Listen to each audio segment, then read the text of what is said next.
everyone, welcome to English for English, and I'm very sure you are here because you have been preparing for UGC NET December 2025. And if you are doing so, then here are a few things that you should take care of. हम theoretically learning बहुत ज़्यादा करते हैं, but practical basis पे अपनी learning को continue नहीं करते, या फिर हम अपनी learning में consistency maintain नहीं करके रखते, जिस वजह से कुछ चीज़ें हैं जो हम उतना जल्दी develop नहीं कर पाते जितना हमें examination में efficient हो जाना चाहिए. तो अगर मैं अभी बात करूँ तो हमारे पास कुल मिला के 70 दिन अभी हैं, और इन 70 दिन में अगर आपने अभी तक अपनी तैयारी स्टार्ट नहीं करी तो स्पेशली आप क्या क्या मोड्स यहाँ पे ले सकते हैं और किन किन बातों का आप ध्यान में रख सकते हैं जिस वजह से जो आपके एग्जामिनेशन में 3 घंटे हैं वो अच्छे से आपके मैनेज हो जाए. तो टाइम मैनेजमेंट आप कभी भी आउट ऑफ द ब्लू या ऑल ऑफ अ सडन नहीं सीखते. It comes with a lot of practice, it comes with a lot of consistency. So stay tuned, session को लाइक एंड शेयर करिए, channel को subscribe करिए, और ऐसी वो 5 ट्रिक्स मैं आज आपको बताने वाली हूँ जो एग्जाम में आपका टाइम बहुत बचाएगी. सबसे पहले होता है if you have prepared, if you have done your preparation such a way कि उसके अंदर आपने प्रायोरिटी जो है वो अपने प्रीवियस ईयर क्वेश्चंस को दी थी, तो आपको पता है कि किस तरीके के क्वेश्चंस मुझे एग्जाम में पहले करने हैं. आज आपको पता है DI और रीडिंग कॉम्प्रिहेंशन का वैल्यू, उसका वर्थ आपको पता है. So you won't be dumb enough कि रीडिंग कॉम्प्रिहेंशन मैं बिल्कुल लास्ट में करूँ, मतलब मैं उसको लूज करना अफोर्ड नहीं कर पाऊंगी, क्योंकि मुझे पता है यहाँ से मेरे फ्री के नंबर बन सकते हैं, यहाँ से I can go into a safer zone. तो आप यूनिट्स को प्रायोरिटी पर रखना शुरू कर देते हैं. तो एग्जामिनेशन में ये ट्रिक्स आपके लिए बहुत हेल्प करती हैं. The moment you go through a lot of previous year questions, the moment you are there with the previous year questions, you know what kind of the question and what kind of the pattern is going to come in the exam. तो आप काफ़ी already पहले ही तैयार होते हैं. तो let's say कि there is a student A and वो सिर्फ theoretical learning करके गया है और एग्जाम में जाके ही उसने questions देखे, और दूसरा एक ऐसा बच्चा है जिसने theoretical learning ज़्यादा नहीं किया but bottom up approach follow करके questions को ज़्यादा practice किए. तो इस लास्ट के आखिरी के जो आपके 70 दिन है उसमें कौन सा बच्चा ज्यादा एफिशिएंट होगा? Definitely the student B. तो वही चीज है, प्रीवियस ईयर क्वेश्चंस को जब हम प्रायोरिटाइज करते हैं तो repetitive questions, highly repetitive questions के बारे में आपको पता लग जाता है. एंड दूसरा होता है कि आप अपने पेपर को कैसे एलोकेट कर रहे हैं.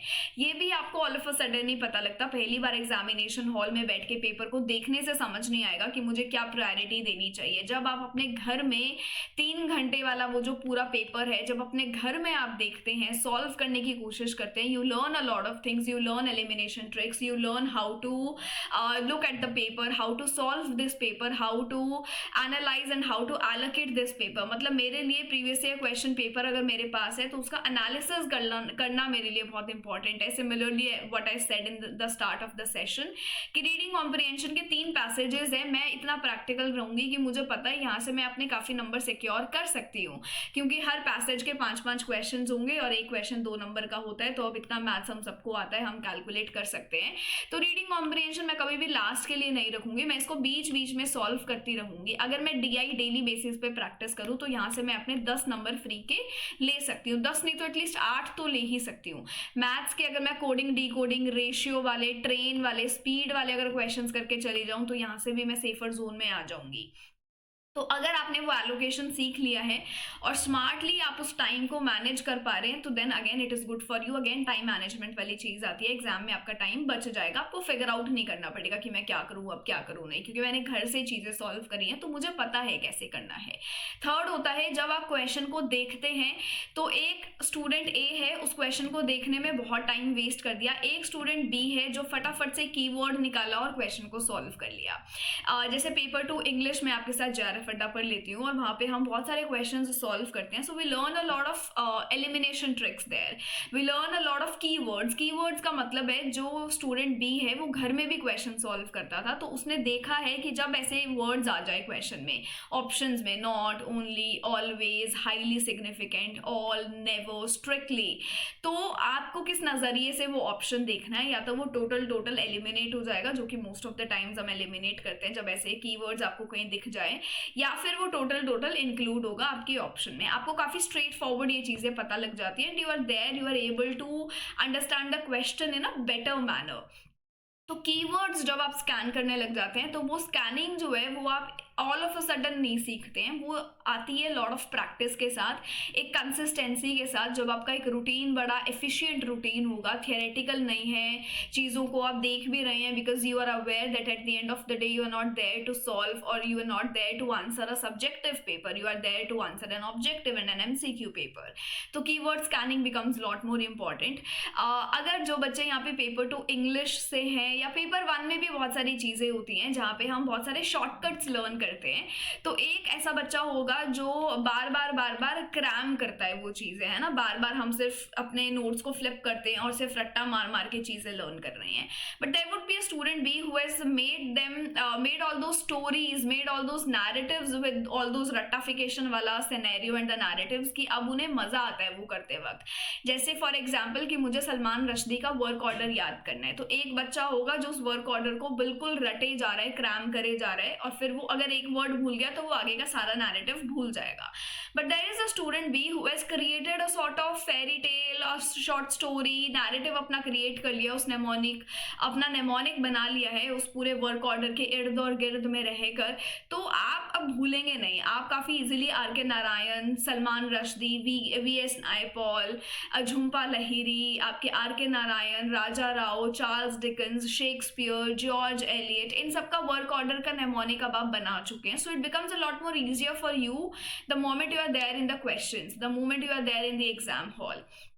अगर चार्ल्स डिकन्स से क्वेश्चन आ जाए, आर के नारायण से क्वेश्चन आ जाए, तो आपको पता है कि पहले इंग्लिश टीचर आएगा या फाइनेंशियल एक्सपर्ट वर्क आएगा, क्योंकि आपने वो स्टोरी लाइन लर्न कर रखी है। आप बस एकदम से उसको रिवाइंड करेंगे, आपको चीज़ें याद हो जाएंगी। सो शॉर्टकट फॉर्मूलाज बहुत हेल्प करते हैं इन वाले पेपर्स में, जिनमें सिलेबस बहुत वास्ट है, थोड़ा सा थियोरेटिकल है, थोड़ा फैक्चुअल लर्निंग है, और इतनी लर्निंग हम क्रैम नहीं कर सकते हैं। सो ये ऐसे ट्रिक्स होती है जो आप अगर 70 दिन में भी अपने लिए ले लें तो एग्जाम में आपका काफ़ी टाइम यहाँ पर सेव कर देगी। और फिर होता है कि सबसे पहले हम हमारा कॉन्फिडेंस बूस्ट करें। For example what I used to do, I was a bit good in DI because I was solving that on a daily basis, and मुझे लगता था कि अगर मैं एग्जाम में जाते ही एक बार डीआई पूरा सॉल्व कर लूँ तो I would be relieved, and मेरे मन में ऐसा हो जाएगा कि 10 नंबर तो मेरे सिक्योर हो गए हैं जो मुझे सेफ जोन में लेकर जाने थे। सो आप वही अटेम्प्ट करो जो आपको लगता है you are best in. For example जाते ही एक आरसी कर लिया, फिर एक आरसी मिडल में कर लिया, एक लास्ट में कर लिया, इट डिपेंड्स ऑन यू। या फिर डीआई जाते ही स्टार्टिंग में कर लिया, मैथमेटिकल पोर्शन में अच्छे हो तो मैथ्स वाले क्वेश्चंस जाते ही कर लिए। तो ये वाली चीज़ें हैं जो आपको फिगर आउट करनी पड़ती है। And also when I was attempting my paper and I did when I was preparing for the exam, तो बीच में जो टेस्ट सीरीज मॉक टेस्ट के थ्रू जब मैंने पेपर दिए, सो आई एनालाइज्ड कि रीडिंग कॉम्प्रिहेंशन मुझे बीच बीच में सॉल्व करना है, so that I don't yawn and I don't get bored while reading the passage, because except it is a bit boring, है ना। डीआई मैंने बहुत स्टार्टिंग में सॉल्व किया। I was aware that if I do the paper one all the time I would be highly board, I would be entertaining enough, और अगर मैं paper two एक ही टाइम पे बैठ के करूँगी तो भी मुझसे सही नहीं होगा। So I use to shift in between the papers. ये एक स्ट्रैटेजी थी जो जब मैं रेपिटेटिवली घर में बैठ के ये चीज़ें सॉल्व कर रही थी तब मुझे समझ में आया कि it is on my side, it is in my hands कि मुझे किस तरीके से पेपर सॉल्व करना है। I have to make sure कि मैं 2.25 घंटे में पेपर को सॉल्व कर दूं, and I use to do that in 2.5 hour also. तो ये चीज़ें मेरे लिए बहुत वर्क करती थी। आपके लिए हो सकता है कुछ और वर्क करेगा, but you have to analyse it, and for analysing something you have to work on it. तो ये सारी चीज़ें हैं कि आप अपने ट्रिक्स बनाएं, अपनी चीज़ें डिसाइड करें। अपनी स्ट्रेंथ एंड वीकनेसेस सबकी अलग अलग होती हैं, but I shared what I felt and how I did and how I came up with this paper and the strategies and the approaches. तो आप भी अपने लिए लेकर आ सकते हैं। बट ये 5 स्टेप्स मेरे लिए बहुत हेल्प करे थे एग्जाम में। तो I hope and I really hope कि जिसको कुछ नहीं पता है उसके लिए ये sense of light and a sense of direction बनेंगे। So let me know, and if you are someone who is preparing for paper 2 English, and अगर आप पेपर 1 के लिए अच्छे से प्रिपेयर करना चाहते हैं, स्पेशली बॉटम अप अप्रोच के साथ जाना चाहते हैं कि क्वेश्चंस के थ्रू आपकी थियरी भी हो जाए, आपका एक कॉन्सेप्ट भी एक्सप्लेन हो जाए, तो बिल्कुल जेआरएफ अड्डा को आप ज्वाइन कर सकते हैं। ये जेआरएफ अड्डा का इंग्लिश पेपर 2 का ग्रुप है जिसको भी आप ज्वाइन कर सकते हैं। सारे के सारे लिंक्स पेपर 1 एंड पेपर 2 और सारे के सारे रिमाइंडर्स आपको यहीं पे शेयर किए जाते हैं। For any of the PDFs वो भी आपको यहीं पर ही मिलेंगी, तो बिल्कुल आप ज्वाइन कर सकते हो इस ग्रुप को। And this is it from my side. Thank you so much. English Vinglish को सब्सक्राइब जरूर करिए, ऐसे ही और सेशंस मैं आपके लिए लेकर आती रहूँगी। एंड कमेंट सेक्शन में अगर आपकी कोई डिफरेंट स्ट्रैटेजी है तो वो मुझे ज़रूर बताइएगा। Thank you.